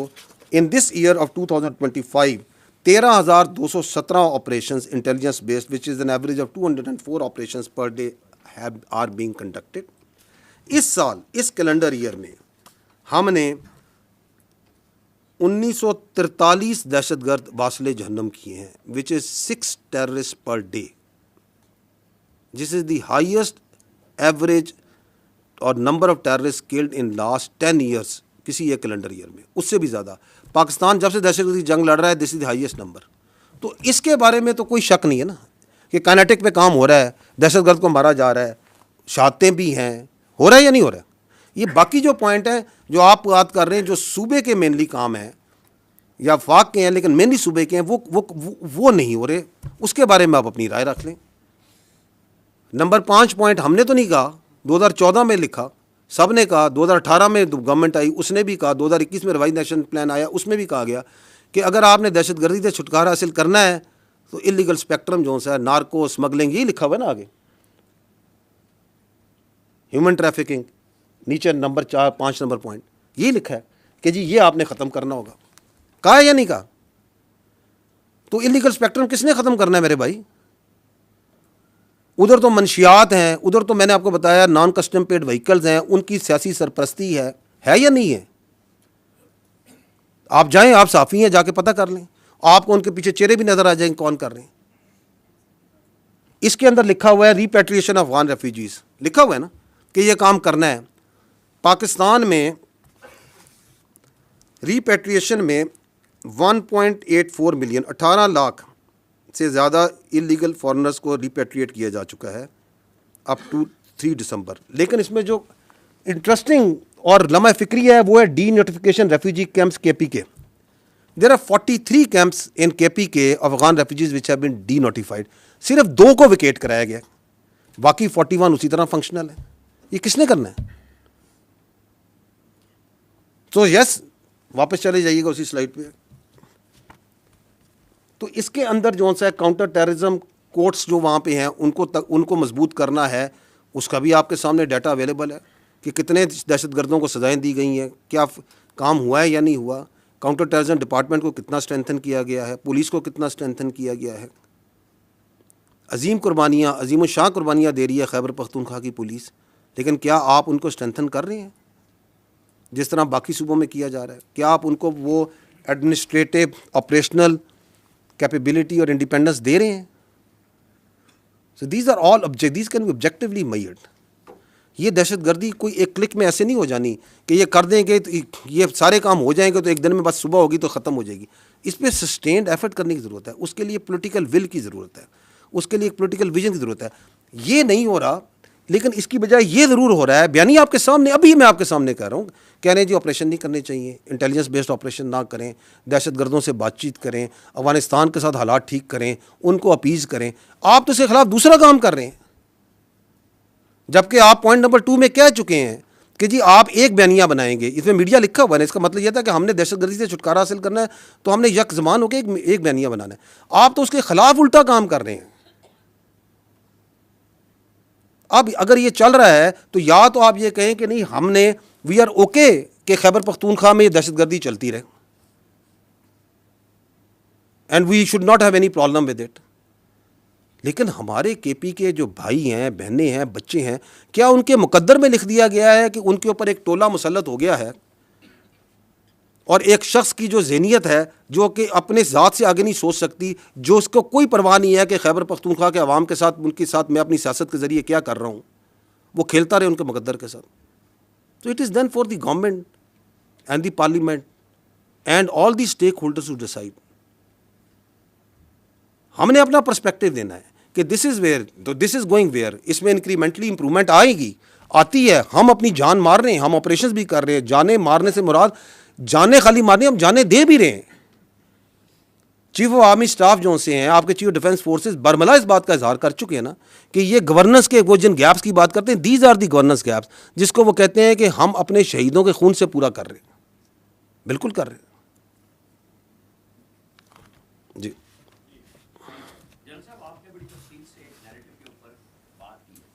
और उसमें सोशल मीडिया भी आया, सब कुछ आया, इंटरनेशनल मीडिया आया, लेकिन मेरे ख्याल में जो मिसिंग है, जो पाकिस्तान के नेशनल मीडिया में इसी को लेके, इन्हीं ट्वीट्स को लेके रोज़ाना बोलते हैं, तज़हीक करते हैं अफवाज पाकिस्तान की बड़े तरीके के साथ, और ये नेशनल मीडिया पे, प्रिंट मीडिया पे रोज़ाना होता है। ये आपके उसमें बयानिए में मिसिंग है कि किस तरीके से काम होता है। इंटरनेशनली, लोकली शुरू हुआ और फिर वो रात को सारे टॉक शोज़ में, उन्हीं प्रोग्रामों में वही कुछ डिस्कस होता है। आप उठा के देख लें, लिस्ट आपको मिल जाएगी। मजाक भी उड़ाते हैं। आपने कहा कि होते तुम कौन हो, आपको यही सवाल शाम को मिलेगा। और जो लोग आप लोगों के यहाँ से पाकिस्तान से भागे, उन्हें निकाला अदालतों ने, उन्हें जिसने भी निकाला बड़ी सहूलत के साथ गए। उनके पीछे एक पहला हमें एक छोटा सा डॉक्यूमेंट नज़र आया कि कल मोहसिन नकवी साहब ने एक ब्रिटिश हाई कमिश्नर को लेटर दिए कि जी इनकी एक्स्ट्राडिशन होनी चाहिए। तो चाहे आप ये कहें कि ये काम हमारा नहीं है, लेकिन हम इसमें समझते हैं कि आपका हिस्सा होना चाहिए हुकूमत के साथ। आप भी एक इदारा हैं हुकूमत का। तो जब इतनी ज़्यादा अनारकी फैल रही है, लाकानूनियत फैल रही है, फ़ौज के ख़िलाफ़ ये सारा प्रोपेगेंडा हो रहा है, तो मरबूत कोशिश क्यों नहीं होती? जी, आपने अब नेशनल मीडिया की बात की, मैं आपका पर्दा रखना चाहता था, आपने खुद नहीं रखा। बिल्कुल, हमें आपके ख्याल में नज़र नहीं आ रहा कि नेशनल मीडिया में भी उस बयानिया को मखसूस हलकों से मखसूस तरीके से क्यों चलाया जाता है, कैसे चलाया जाता है। उसकी मेरे भाई वजह ये है कि हमने ना हर चीज़ पे सियासत को हावी कर दिया। हमने बयानिया पे भी सियासत हावी कर दी, जबकि आपका जो हमारा नेशनल मीडिया है, and you people are amazing, let me tell you, आपने साबित किया बयान मरसूस में, मार्के हक में, कि once you stand united you have the capability to take on even the very huge media prowess of the India. आपने टेक ऑन नहीं किया, आपने उसको मिट्टी में मिलाया या नहीं मिलाया। So you have that strength, लेकिन समहाउ आपने फैसला कर लिया है कि हमने सियासत को पूरा दिन डिस्कस करना है। आपके नज़दीक शाम 7 बजे से लेकर रात 11 बजे तक it is only politics and rhetoric that needs to be discussed. It is perhaps because of the TRPs, because of the editorial policy, we keep on engaging. जो आप बात कर रहे हैं, हम इंडिविजुअली भी इंगेज करते हैं। मैं कर रहा हूँ 3 साल से, हम आपके एडिटोरियल कंट्रोल जो करते हैं उनसे भी इंगेज करते हैं। हम तो ये बात कहते हैं, एंड दैट अगेन शोज़ कि ये जो बयानिया बनाया जाता है कि ये बड़ी ड्रैकोनियन किस्म की, यहाँ फ्रीडम ऑफ एक्सप्रेशन कर्टेल करता है। अगर ये ऐसा होता तो जो आप कह रहे हैं ऐसा होता, वरना हमें तो एक ज़बान आती है जो दूसरी ज़बान है, क्या हम वो अप्लाई करते हैं? हम नहीं कहते, हम कहते हैं हम आपसे इंगेज करते हैं। We believe in engaging with the national media because we believe strongly कि आप भी मुल्क के उतने ही बेवतन है जितने हम हैं। कोई हमने ठेका नहीं लिया हुआ, हम सब ने मिलकर इस मुल्क का ठेका लिया हुआ है। हम सब बनियानुन मरसूस हैं। आपकी भी जिम्मेदारी बनती है कि आप ऑब्जेक्टिवली बात करें, सच को सच और सही गलत को गलत कहें, उन इश्यूज़ पे बात करें जो एक्चुअल इश्यूज़ हैं। 25 करोड़ आपकी आबादी है, 40 लाख तकरीबन आप सालाना आबादी ऐड कर रहे हैं। एक छोटे से मुल्क की आबादी आप पूरे साल ऐड किए जा रहे हैं हर साल, उस पर बात करें, because that require lot of resources. आपकी अभी बारिशें हुई हैं, सैलाब आए हैं, उससे करोड़ों का, अरबों का नुकसान हुआ है। लोगों के माल डंगर मवेशी बह गए हैं, जाने गई हैं। 25 से 30 मिलियन एकड़ फीट का एक अंदाजे के मुताबिक आपका कम से कम पानी आपने समुद्र में बहा दिया 2.5-3 महीने के अंदर। 1 मिलियन एकड़ फीट जो सा $1 अरब की एग्रीकल्चर प्रोडक्ट के बराबर है। आपने 25 से 30 अरब डॉलर का पानी जो सा बहा दिया। 13 से 14 मिलियन एकड़ फीट आपकी स्टोरेज है। अगले साल इससे भी ज़्यादा बारिशें होनी है। उसकी स्टोरेज को, उसकी कैनाल्स पे, ये ऑब्जेक्टिव बातचीत है, ये हम करने को तैयार नहीं है। आपके नेशनल मीडिया को ये बात करनी चाहिए। आपकी आबादी बढ़ रही है, उसके लिए फूड सिक्योरिटी चाहिए, उसके लिए आपने अपने कल्टिवेबल लैंड को बढ़ाना है, आपने अपनी इकॉनमी के लिए अपनी मिनरल्स के जो रिसोर्सेज हैं उनको सही तरीके से एक्सप्लॉयट करना है। आपकी जो जियो स्ट्रेटेजिक थ्रेट्स हैं, आपको जो काउंटर टेररिज्म की आ रही हैं, जो हिंदुस्तान से आ रही हैं, आप इन पे ऑब्जेक्टिवली बात करें और हमें भी बताएं कि जी हमारे ख्याल में this is the better way to do it. So there are, अगर इश्यूज़ की बात की जाए तो इश्यूज़ तो मेरे भाई देर आर डजन्स नहीं, हंड्रेड्स ऑफ इश्यूज़ हैं विच आर एक्चुअल इश्यूज़। लेकिन if you have decided that for your TRPs and for your own ratings you will only talk about he say, she से, उसने कहा, इसने ये कहा, इसने ये कहा, तो फिर तो आप एक चक्कर में घूमते रहेंगे। तो यस वी नो इट, लेकिन मैं पर्दा रख रहा हैं।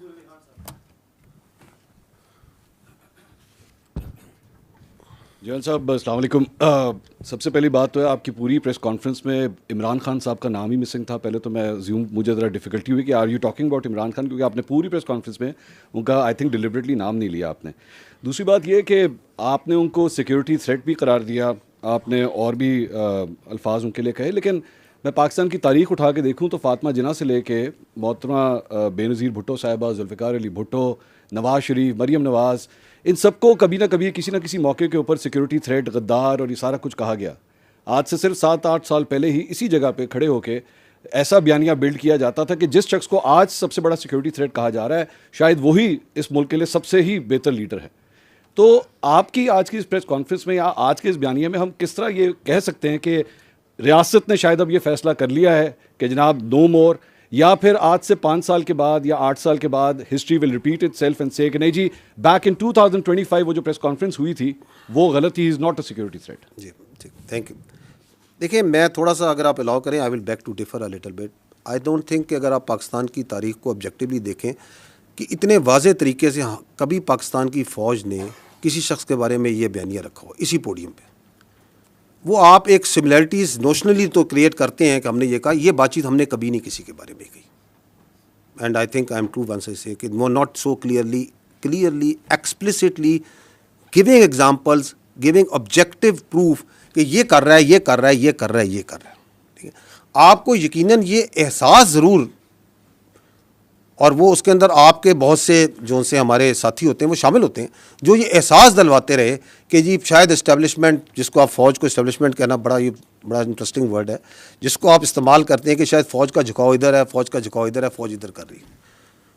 सो I don't think once you say कि इसी पोडियम में हम ये बातें करते रहे, हमने कभी ये बात नहीं की। We have come out very clearly because I think now there is a time that we need to, जो मैंने कहा ना, बेयर नकल हमें बताना पड़ेगा कि ये जो बयानिया चला रहा है ये कौन है, और जो ये काम कर रहा है, आपने जो नाम लिए जिन लोगों के, उनमें से किसी ने ये काम नहीं किया। Nobody has done it. So you can not draw similarities. हमें बहुत स्पेसिफिकली समझ के साथ इस चीज़ को समझना पड़ेगा, क्योंकि जब हम जनरलाइज करते हैं तो आप इस कौम के मुल्क को बताते हैं कि पहले भी ये कर दे रहे, आगे भी ये करेंगे। No, we have not done this before and we will not do it again. ठीक।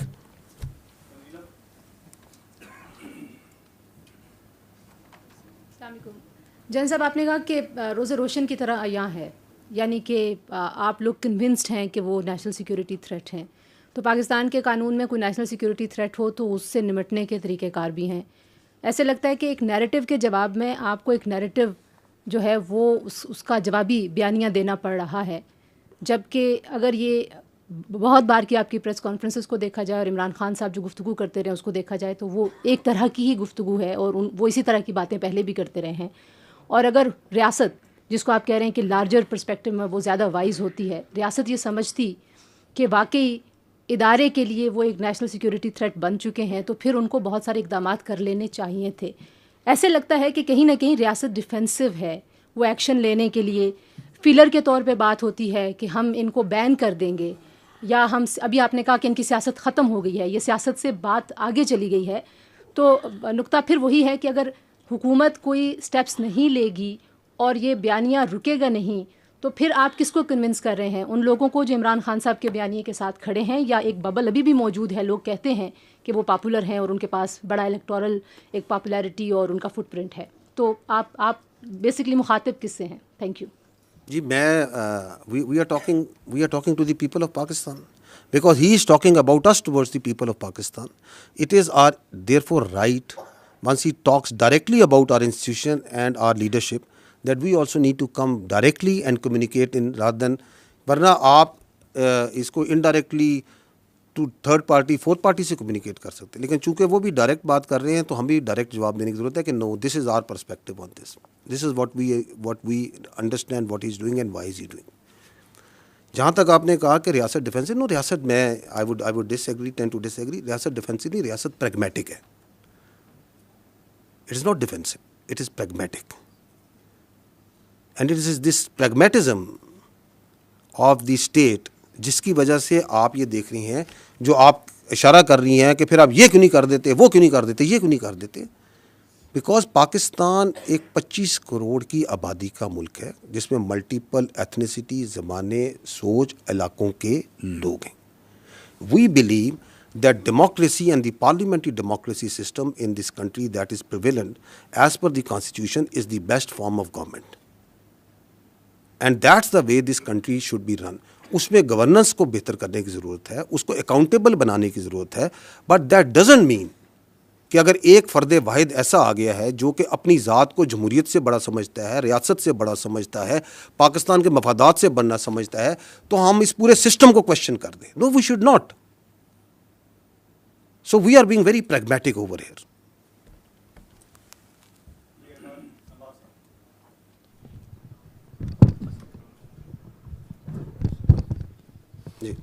जब सब आपने पाकिस्तान तहरीक इंसाफ के बयानी के हवाले से बात की, उनकी एक हुकूमत है खैबर पख्तूनख्वा में और मुसलसल तीसरी मरतबा जीत कराई है। Unlike the history of Khyber Pakhtunkhwa, वहाँ एक टर्म अगर किसी जमात को मिला है तो नेक्स्ट टर्म नहीं मिलती। और उनके वज़ीर आला खैबर पख्तूनख्वा वो मीडिया पे बड़े मुतहरिक भी हैं, और अभी बानी चेयरमैन PTI इमरान खान साहब ने कहा कि वो फ्रंट फुट पे रहे, हम उनको सपोर्ट करेंगे। वो चाहे आपके दहशतगर्दी के ख़िलाफ़ इंटेलिजेंस बेस्ड ऑपरेशन है, उसके बारे में उनको तहफ़्फ़ुज़ात हैं। वो कहते हैं इसमें कोलेट्रल डैमेज होता है, अवाम और फ़ौज के दरमियान खलीज पैदा होती है, और एक गुस्सा जो है वो जन्म लेता है, और फिर हमें उसकी रौत जो है फेस करनी पड़ती है, क्योंकि हम वहाँ से खैबर से मुंतखब होकर हैं। वही जज्बात इकबाल अफरीदी साहब भी कहते हैं। मैं ये आपसे जानना चाहूँगा कि ये बताइएगा कि उनके जमात के नुमाइंदे को जब मदऊ करते हैं, वो कहते हैं हमारी राय को शामिल किया जाए कि इसके मुस्तकिल पायदार अमन के लिए बातचीत की। अभी आपने बात की कि कोई अपीसमेंट की पॉलिसी नहीं होगी। उनका कहना है कि रस्म रिवाज को समझते हैं। आपने पिछली ब्रीफिंग में कहा था कि 29 ट्राइब जो हैं वो सरहद के आर पर रहते हैं, तो बहुत से उनमें से इस वक्त मेंबरान सूबाई असम्बली हैं। खैबर पख्तूनख्वा की मुख्तलिफ जमातों की एक कॉन्फ्रेंस भी हुई खैबर पख्तूनख्वा असम्बली में, उन्होंने भी बातचीत की, रेजोल्यूशन पास की। सवाल मेरा ये कि क्या उनकी राय को शामिल किया जाना चाहिए ताकि इसका मुस्तकिल और पायदार अमन कायम हो सके, और जो आवाम और अफवाज के दरमियान जो वो बात करते हैं दूरियों की, उस तासुर को ज़ाइल किया जाए कोलेटरल डैमेज की सूरत में, या जैसे हसन अयूब साहब ने कहा कि उन्होंने कहा कि जी कुत्ते जो हैं वो मस्जिदों में उन्हें रखे जाते हैं। देखिए, पहली बात तो ये है कि ये जो आप कह रहे हैं ना कि वो कहते हैं कि बातचीत करें, जिरगा करें, बातचीत कर लें। पाकिस्तान की रियासत ने कब बातचीत से इनकार किया? मैं आपके सामने फैक्ट्स एंड फिगर्स में बात करें कि बयानिया बनाना एक और चीज़ होती है, लेकिन ऑब्जेक्टिवली, रैशनली अगर सोचा जाए तो आपके सामने फिगर रखा देता हूँ कि 2021 से जो अफगान तालिबान की गवर्नमेंट है उससे we are talking repeatedly, we are talking. Even now आपने दोहा में, इस्तांबुल में बातचीत की या नहीं की? थर्ड पार्टी, जब डायरेक्ट बातचीत से मसला नहीं होता, थर्ड पार्टी मेडिएशन के जरिए बातचीत की। तो what is the problem hair?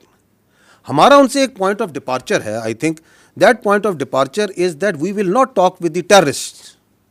हम फितना अल-ख्वारिज से बात नहीं करेंगे। We are a state, they are a non-state actor who represent a perverted ideology of interpretation of Islam, जिससे हम बिल्कुल एग्री नहीं करते। हमारे नज़दीक और हमारे उलमा का, आपका इसके ऊपर फतवे मौजूद हैं। पैगाम पाकिस्तान को पढ़ ले, पाकिस्तान के तमाम जय्यद उलमा की उस पर मुकम्मल राय मौजूद है। आपके उनके एक्शंस मौजूद हैं। आप खैबर पख्तूनख्वा के आवाम से खुद जाके मिलें, वो खुद कहेंगे जिनके ऊपर सबसे ज़्यादा जुल्म किया है फितना अल ख्वारिज ने, कि आप कैसे रिकन्सिलेशन आप हम इनसे कर सकते हैं, उसके बारे में भी लोगों की राय मौजूद है। तो हम कहते हैं कि चूंकि इसके पीछे जो अबैटिंग स्टेट है विच इज़ जो अफगानिस्तान की अफगान तालिबान रजीम है, उससे हम बात करेंगे, but will not talk with the terrorist.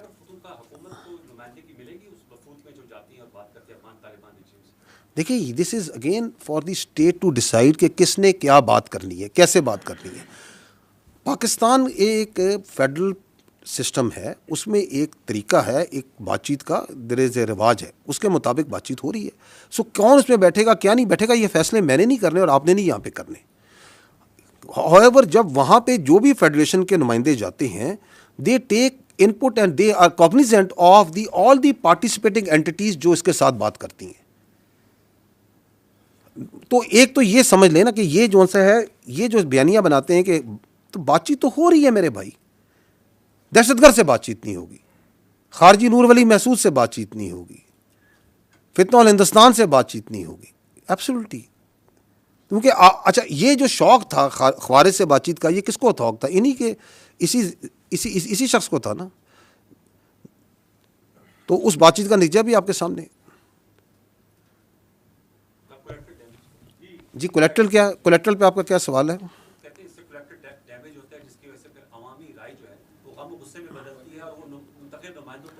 जी, मैं पहले भी इस पे अर्ज़ कर चुका हूँ, पेशावर में ये सवाल हुआ था, हमारी एक बहन ने किया था, सहाफ़ी ने, और मैंने उससे जवाब दिया था। Because I can not change the facts, it's the same answer that I will give you again.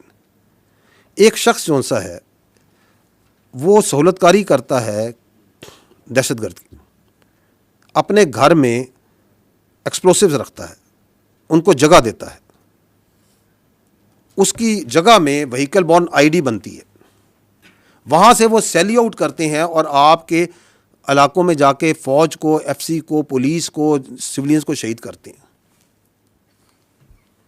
आप उसके क्या करेंगे? आइन कानून बता दें, अबेटमेंट टू क्राइम का कानून भी आप पढ़ लें,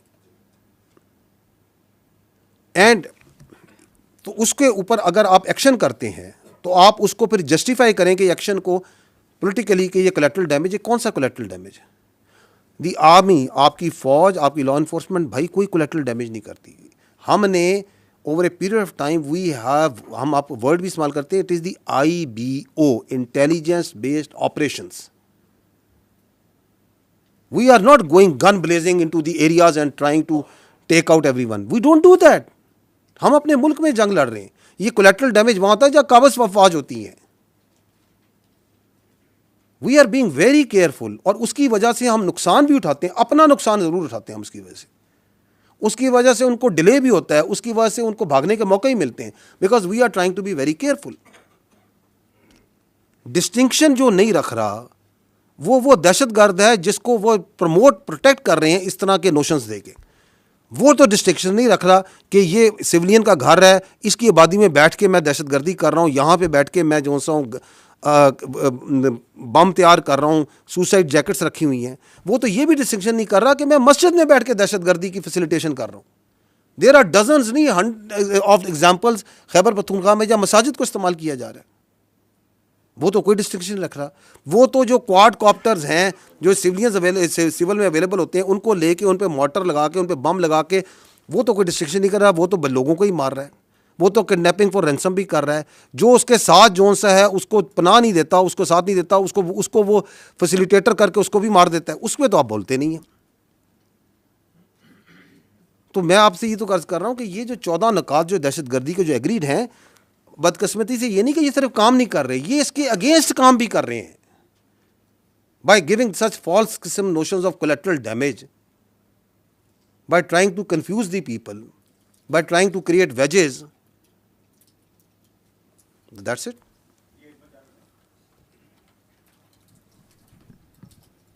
अस्सलाम वालेकुम सर।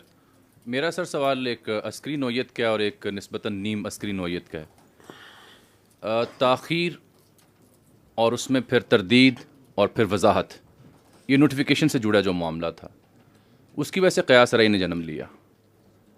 आपको क्या समझ आई ताख़ीर क्यों पैदा हुई? और जो क़यास राई ने जन्म लिया उसमें एक क़यास राई ये थी कि प्रॉबेबली हुकूमत वक्त जो है उसका सेट ऑफ डिमांड है रिलेटेड टू दिस नोटिफिकेशन। ये किस हद तक दुरुस्त बात है? फील्ड मार्शल साहब का ओहदा बहुत बड़ा ओहदा है, ऑनररी ओहदा है, एजाज़ी ताहयात, लेकिन कल रात एक बड़े अहम हुकूमती वज़ीर ये फरमा रहे थे कि आर्मी चीफ़ की जो मुद्दत मुलाजमत है उसमें जो उम्र की हद है वो ख़त्म हो चुकी है। उससे मैं क्या मतलब समझूं?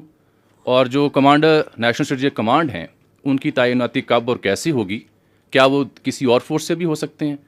और एक दूसरा सवाल मेरा जुड़ा है SIFC से। उनके जो नेशनल कोऑर्डिनेटर हैं जनरल सरफराज साहब, पाकिस्तान बिजनेस फोरम में वो मुखातिब थे, 2 अखबारों ने कोट किया, वो मौजूदा जो FBR का सिस्टम है और सरमायाकार को जो तहफ़्फ़ुज़ात हैं उसके ऊपर खुलकर तनकीद कर रहे थे। क्या ये मौजूदा निज़ाम पर अदम एतमाद है और क्या SIFC खुद इस ब्यूरोक्रेटिक सेटअप और हर्डल का शिकार है? शुक्रिया। एक तो आप लोग सवाल भी 4-4, 5-5 पार्ट्स करते हैं and multiple questions in one. Look let me come to मेरा व्हाट आई अंडरस्टैंड। मैं इसलिए कह रहा हूँ कि वो नोट करते करते जो है ना आगे पीछे ना हो जाए, ठीक है?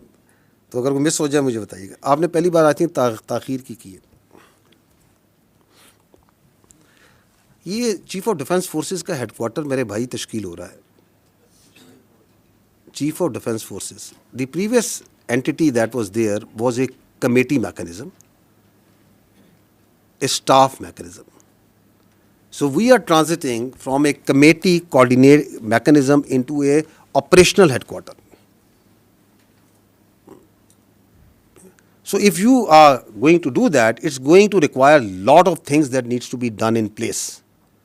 Lot of terms of references जिनको आपने तयन करना है, उसके लिए एक डेलिब्रेशन की मेरे भाई रिक्वायर्ड है। अनफॉर्चुनेटली पाकिस्तान की जो फ़ौज है ना वो मीडिया और सोशल मीडिया के विम्स पे नहीं चलती। We are a professional army, we are a professional arm forces and we do the things and we try to do the things right the first time, ठीक है? जो आपने बात की नेशनल सिक्योरिटी फोर्स कमांडर की, national strategic force command जो बन रही है उसके कमांडर की, उसमें आपका सवाल क्या था?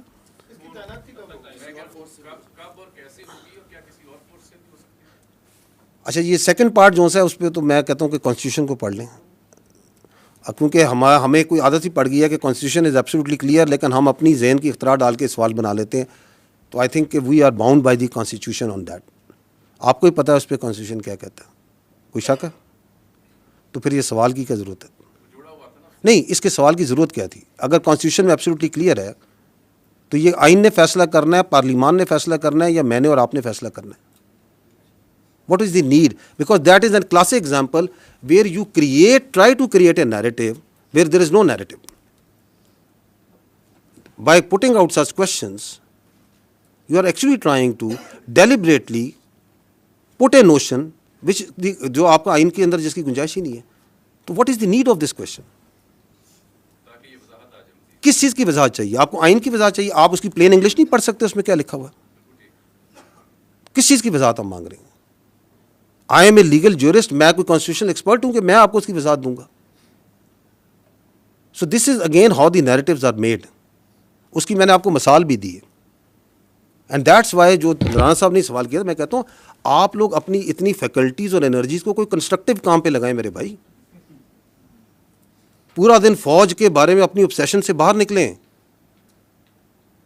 कि इधर ये होगा वो होगा ये होगा, क्योंकि आपके चारों सवाल जो से हैं वो फौज की अंदरूनी मामलात के बारे में। Pakistan has lot more to offer to our media and competent journalists like you, and you can do wonders अगर आप थोड़ी सी तवज्जो वहाँ पे भी दे दें, क्योंकि वो पाकिस्तान के अवाम के एक्चुअल इश्यूज़ हैं। Let not army be discussed कि शाम को 7 बजे से लेकर 8 बजे तक, 9 बजे तक, 10-11 बजे तक फ़ौज और फ़ौज के मामला डिस्कस करते रहें। तो वो कब होगी? जब ज़रूरी होगी वो करती जाएगी। नहीं, आगे एक और भी आपका सवाल था NCSIFC पे। देखिए, पॉइंट ये है कि पाकिस्तान की जो इकॉनमी है उसकी सहूलत के लिए ये हुकूमत वक्त ने ये SIFC का अदारा बनाया and they requested because of technical and administrative capabilities that the army has to provide certain support to it, but the economy and all questions and all explanations thereto related, I would request humbly that you please refer to the correct quarters, जो इस पे competent है बात करने के लिए. I am not competent to do that.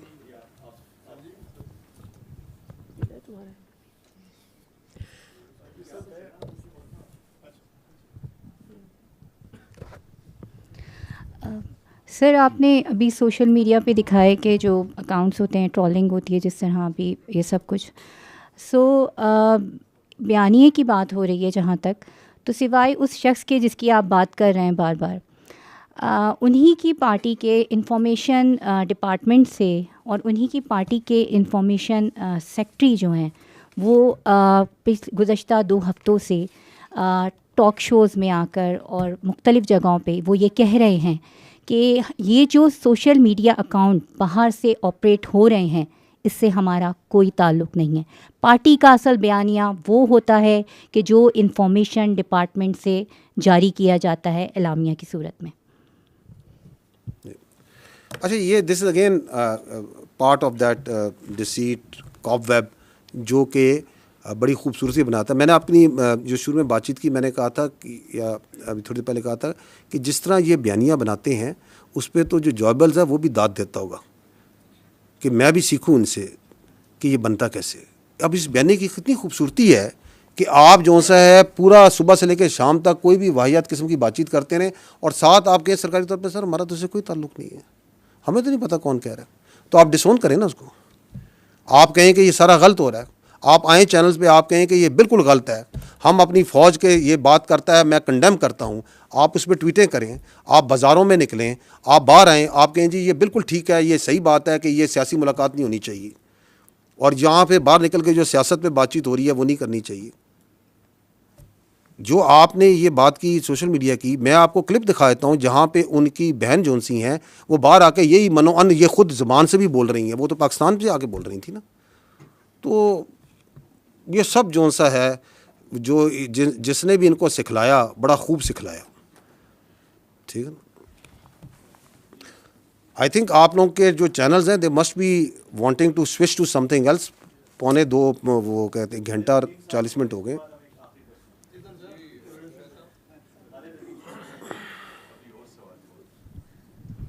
जन साहब, लॉ का प्रिंसिपल है कि punishment is the strongest deterrence against crime. 9 मई को तकरीबन 2.5 साल हो गए हैं और अभी तक सिर्फ कुछ लोगों को एक दफ़ा जो है हमने सज़ा की बात सुनी, उसके अलावा कुछ नहीं. और ये बात भी लॉ ही हमें बताता है कि अबैटर जो है वो ऑपरेटर से ज़्यादा बड़ा मुजरिम होता है. अभी तक किसी ऑपरेटर के हवाले से किसी अबैटर के हवाले से कोई डिसीजन सामने नहीं आया, जबकि फ़ौजी अदालतों के रास्ते में जो कोई इम्पेडिमेंट हो सकता था वो भी अब दूर हो चुका है. सुप्रीम कोर्ट ने बल्कि आईनी अदालत ने उसके हक़ में फ़ैसला दे दिया है.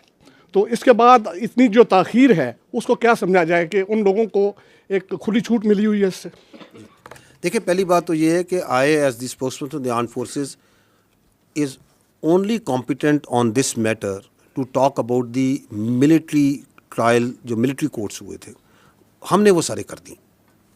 जितने लोग पाकिस्तान की फ़ौज को ट्रायल रिमांड हुए थे उनके एविडेंस को सामने रखते हुए एक बहुत जस्ट और डिसीजन जो से दिए जा चुके हैं. So as far as that is concern we have done that on the basis of the evidence और तमाम जो उनके आइनी और कानूनी हकूक़ थे उसके साथ. बाकी आप जो बात कर रहे हैं these are the cases which are being run in the civil courts. जी मैं कह रहा हूँ वो सारे मामला जो से सिविल कोर्ट है. हमारे पास कोई केस नहीं है किसी बेटर का, इस वक्त कोई केस नहीं है. तो हमारे पास तो वो केस है एक जो सा है अपना एक जनरल फैज़ हमीद का एक इससे जुड़ा हुआ केस है जो कि चल रहा है खाली. उसके अलावा तो जो 9 मई के जितने ट्रायल के केसेस थे वो तो हम क्लोज़ कर चुके. तो बाकी जितने केसेस हैं वो तो सिविल में चल रहे हैं ना. तो आप मुझे चाहते हैं कि मैं पाकिस्तान की अदलिया के बारे में कोई कमेंट करूं in violation of the article 19. I will not do that. So you please ask this question which is a valid question. आप जाके अटॉर्नी जनरल साहब से पूछ लें, आज़म नज़ीर तारड़ साहब से पूछ लें, जहाँ पे रेलिवेंट क्वार्टर्स हैं उनसे पूछ लें. क्योंकि हमारा स्टांस जो सा है 9 मई से आज तक ये है कि ये 9 मई का मुकदमा फ़ौज पाकिस्तान का नहीं, पाकिस्तान की कौम का मुकदमा है. because in no country you can allow that its armed forces army is attacked. आप उनके शोधा की यादगारों पे हमला करें, आप उनकी तस्दीक करने की कोशिश करें, and then you can walk away free. Especially those who planned it, who abetted it, and who were the mastermind behind it. Absolutely, we हम उधर ही खड़े हैं. लेकिन चूंकि ये एक जमहूरी मुल्क है, ये एक यहाँ पे एक अदालती निज़ाम है, एक पूरा सिस्टम है, दैट मस्ट वर्क. उसको बेहतर करने की ज़रूरत है. उसके अंदर यकीनन कोई ना कोई प्रॉब्लम्स हो सकती हैं, कोई उसकी वजूहत हो सकती हैं. मैं उसमें से काउंटर टेररिज्म के ऊपर आपको फैक्ट्स एंड फिगर से बता सकता हूँ कि सबसे ज़्यादा दहशतगर्दी आपकी खैबर पख्तूनख्वा में है. आप मुझे बता दें खैबर पख्तूनख्वा में पिछले 5 साल में किस दहशतगर्द को सज़ाए मौत सुनाई गई है और उसको सूली पे लटकाया गया, जबकि कानून उसकी आइन उसकी इजाज़त देता है.